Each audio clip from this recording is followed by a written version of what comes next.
मशाल चुनाव चिन्ह को लेकर सियासी माहौल गर्मा गया है।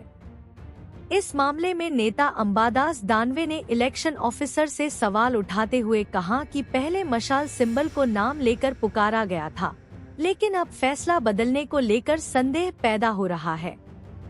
दानवे ने कहा कि उन्हें शक है कि किसी दबाव में यह फैसला बदला जा सकता है। इसी दौरान उन्होंने संजय केनेकर को चेतावनी देते हुए तीखी भाषा का इस्तेमाल किया और कहा कि यदि स्थिति नहीं संभाली गई तो मोर्चा निकाला जाएगा। इस बयान के बाद राजनीतिक हलकों में हलचल तेज हो गई है और चुनाव आयोग की भूमिका को लेकर भी सवाल उठने लगे हैं। उमेदवार आहे या वाणीताई यांना मशालचा एबी फॉर्म ऑलरेडी ज्या दिवशी 30 तारखेला आम्ही दिलेला,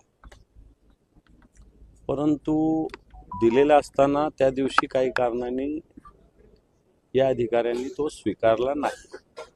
आम्ही कोर्टात गेलो, कोर्टाने लगेच 1 तारखेला या संदर्भात सूचना दिल्या की एबी फॉर्म दिलाय, फॉर्म स्वीकारला पाहिजे आणि चिन्ह दिलं पाहिजे। त्याच्यानंतर आज दुपारी चिन्ह वाटप असताना जे निवडणूक निर्णय अधिकारी इथले त्यांनी ऑलरेडी यांचं चिन्ह मशाल हे पुकारलं, घोषित केलं, सगळ्या गोष्टी झाल्या आणि ही प्रोसेस सुद्धा दुपारी 12:30ला संपली। आमच्याकडे ऑलरेडी व्हिडिओ आहे, त्यांनी मशाल अलॉट केल्याचा व्हिडिओ आहे, सगळ्या गोष्टी। भवानी सावित्रीबाई हिरालाल यांनी शिवसेना उद्धव बाळासाहेब ठाकरे या पक्षाकडून फॉर्म भरला।